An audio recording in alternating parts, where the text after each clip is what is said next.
Good morning students, welcome once again in online classes. This is class 9th home science class and we are studying chapter number 7, importance of fresh air and ventilation.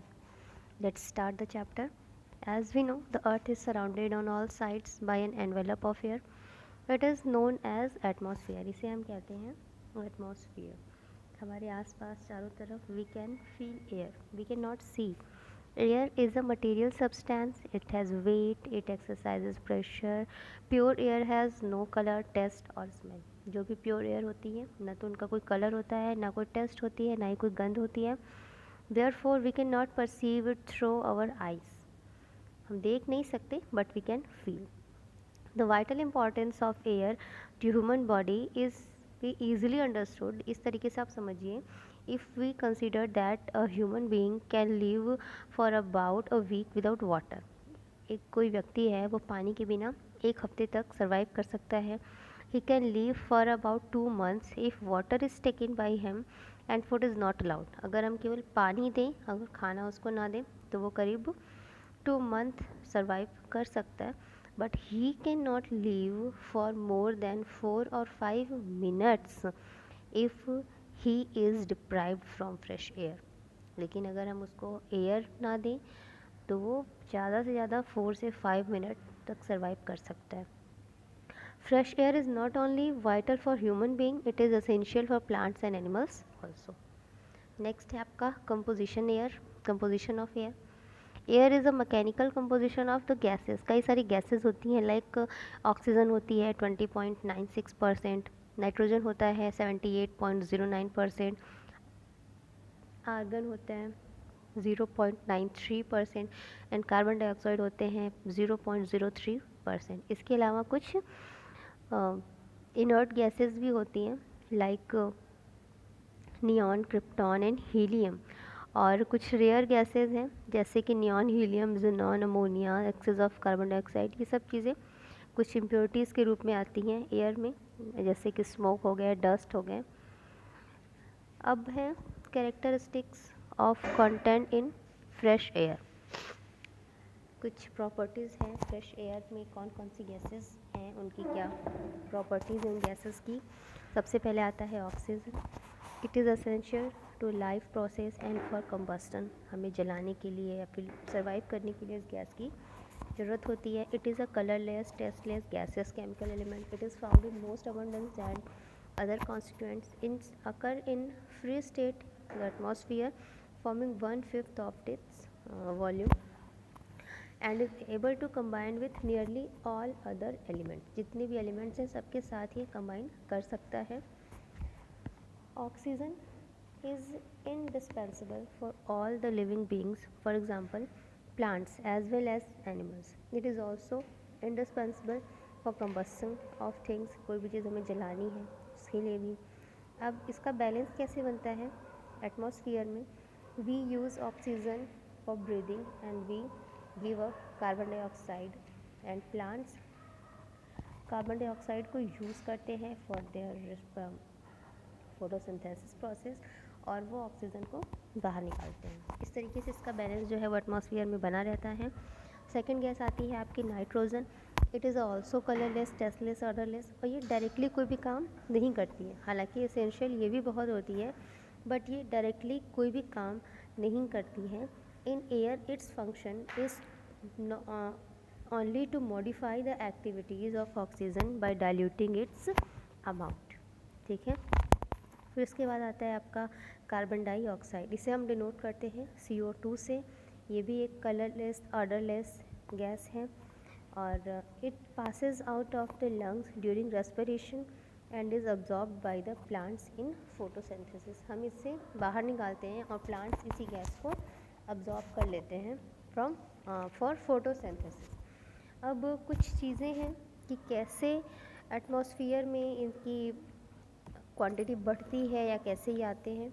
When coal gas, candle, fire etcetera burn होते हैं तब ये बढ़ती है.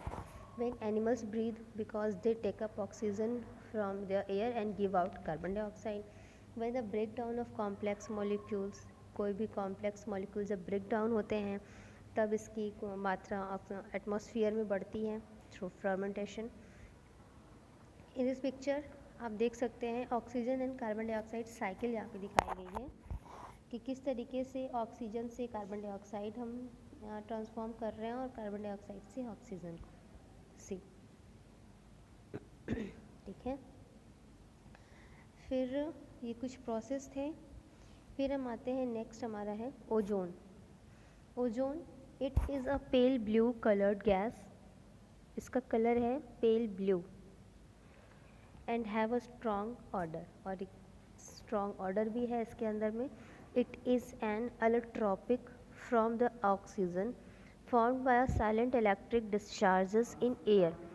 It is used as a bleaching agent and water purifier.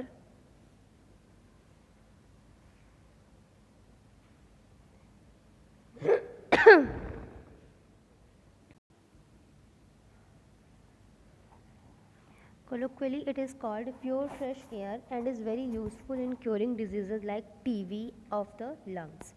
It is found in abundance in hill areas or near oceans. That is the reason that sanatoriums are set up on hilly districts like Almora and Nainital. Next है आपका carbon monoxide. ये क्या है? It is gas produced by burning of coal in large factories in towns. It is very poisonous and makes air impure. ये अच्छी gas नहीं मानी जाती है। Ammonia, this gas is found in facial matter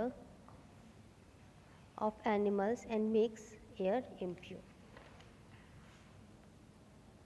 फिर आपके water vapor is always present in the air in variable amounts up to 4%. It is produced in many ways. Some of these ways are as follows: by evaporation from the water surface, rivers, lakes, seas and oceans; by the respiration of plants and animals during exhaustion, they release some amount of water vapor in the air along with carbon dioxide; by various forms of combustion, for example coal gas and coal etc. ये सब चीज़ें हैं। अब है आपका gas cycles in nature. ये क्या है? To make out a balance in air, various cycles of gases are found in nature. The important gas cycles are discussed as follows. जैसे सबसे पहले आता है आपका कार्बन डाइऑक्साइड की cycle.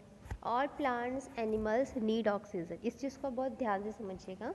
All plants animals needs oxygen for respiration, हम सबको सांस लेने के लिए ऑक्सीजन चाहिए। And we give out carbon dioxide to the environment, और हम सब इन्वायरमेंट में कार्बन डाइऑक्साइड छोड़ते हैं। The organic matter of dead animals and plants and excretory material is used by bacteria and fungi as a source of energy. These microorganisms decompose this organic matter, converting the carbon compounds to carbon dioxide. जितने भी organic matter बचते हैं dead animals के, तो bacteria वगैरह उनको जब decompose करते हैं तो वो क्या करते हैं, वो कार्बन कंपाउंड को कार्बन डाइऑक्साइड में चेंज करते हैं। यहाँ से कार्बन डाइऑक्साइड आया। Wood, coal and petroleum give off carbon dioxide when burned, जब ये जलते हैं तो ये भी कार्बन डाइऑक्साइड देते हैं। Thus, in all the above mentioned processes, that is respiration, decay and combustion, carbon dioxide is given out and oxygen is utilized. Her process में आपने देखा होगा कि ऑक्सीजन यूज़ हो रही है और कार्बन डाइऑक्साइड यूटिलाइज हो रही है। दिस में result in increase in amount of carbon dioxide in nature. अगर ऐसा ही रहा तो एटमॉस्फेयर में सबसे ज़्यादा कार्बन डाइऑक्साइड आ जाए, but this never happens. But ऐसा होता नहीं। क्यों नहीं होता? Carbon dioxide is utilised by plants for preparing food, और इस तरीके से ये साइकिल अपनी चलती रहती है। नेक्स्ट है आपका oxygen cycle. Oxygen present in atmosphere is very important for life. Atmospheric air contains 20.96% oxygen. All aerobic plants and animals require oxygen for respiration. Oxygen is utilized for the oxidation of organic food material with the release of energy, carbon dioxide and water. Oxygen is also utilized in the combustion of fossil fuels, wood, etc. ठीक है। और Oxygen production is limited to photosynthetic organisms which usually utilize water to reduce the carbon dioxide in the presence of sunlight and chlorophyll.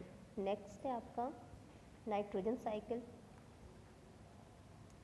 Nitrogen forms the main bulk of the atmosphere. सबसे ज़्यादा कुछ है तो nitrogen gas है, और it is very important for all the organisms as it forms the essential constituents of protein.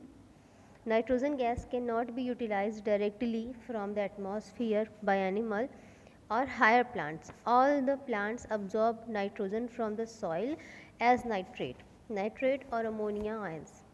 Nitrogen cycle can be divided into 4 major steps. पहला है nitrogen fixation, फिर है आपका अमोनिफिकेशन, नाइट्रिफिकेशन एंड डेनिट्रिफिकेशन. इनके बारे में डिटेल स्टडी आपको करने की अभी ज़रूरत नहीं है, थोड़ा सा इनको स्टडी करिएगा. नेक्स्ट है आपका इम्पॉर्टेंस ऑफ नाइट्रोजन साइकिल. क्या इम्पॉर्टेंस है? Nitrogen cycle maintain the balance of nitrogen in the atmosphere. Nitrogen maintains the balance of reactivity of oxygen in nature. Nitrogen is the most important constituent of proteins, vitamins, nucleic acids and other organic compounds. We get nitric acid, ammonia, nitroglycerin, dynamic picric acid and other medicines from nitrogen of atmosphere.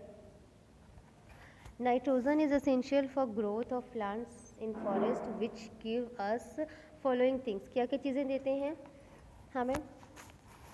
Good food for animals which turns give us milk, ghee, butter, meat, leather, etc. Wood for furniture, fuel, paper, chemical substances, acetone हो गया, acetic acid, बहुत सारी चीज़ें ये सब में मिलती हैं. अब थोड़ा सा यहाँ से हटते हैं. नाउ इम्प्योरिटीज़ ऑफ एयर, इसके बारे में देखिए क्या है ये. Nature knows that life can not exist without fresh air. Air is not important, fresh air is very important, so keep it as pure as it can be. Today the man has created such conditions for himself that the life becomes more difficult and impossible for him.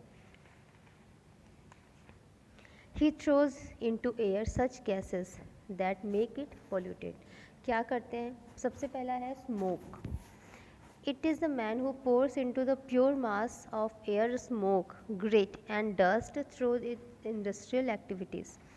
He lives in large towns and cities. He uses coal in factories to run them. And when coal burns, sulfur compounds and a small amount of chlorine and ammonia is oozing out of chimneys. Much of air pollution in cities and large towns is due to combustion of coals. एक तो ये हो गया. फिर है आपका carbon monoxide. The smoke that comes out of factories, railway engines, kitchens has an irritant effect on the lungs. Those who are forced to inhale it. अगर उस जगह पे किसी को आप बार बार फोर्स करो इनहेल करने के लिए तो उसके लंग्स पे ये एक बुरा इफेक्ट डालते हैं. Smoke and fog combine together and make smog. When smoke remains continually over a large human inhabited area, it increases death rate. Solid impurities. Solid impurities are either organic or inorganic in nature. Some of the inorganic particles arise from natural sources such as grains of soil or fine sand or particle of salt derived from the evaporation of salt water. Others are the result of industrial process. Causes of impurities in air. कौन कौन से causes हैं? Impurities in the air are caused mainly through combustion. Man uses wood, coal, coke, kerosene oil, candles, petrol, diesel for various purposes. When these articles burn, they produce smoke, they produce carbon monoxide and many other gases. Thus, one important way to pollution is combustion. It may be internal or external in nature. और भी कई सारी चीज़ें हैं जैसे in summer when the dust storms blow and one can inhale it because air is leaden, one can feel uneasiness with the dust particles. When refuges collect at one place or street are gluted with garbage like cow dung, the matter begins to decompose. Decomposition produces carbon dioxide, ammonia, hydrogen sulfide gases. Which mix in air and make it polluted. कई सारी चीज़ें हैं, कई सारे तरीके हैं जिससे कि हम एयर को इम्प्योर कर रहे हैं। Evil effects of inhaling a polluted air, कौन कौन से इसके इविल इफेक्ट्स हो सकते हैं? By inhaling impure air, men get respiratory diseases of the trachea or lungs.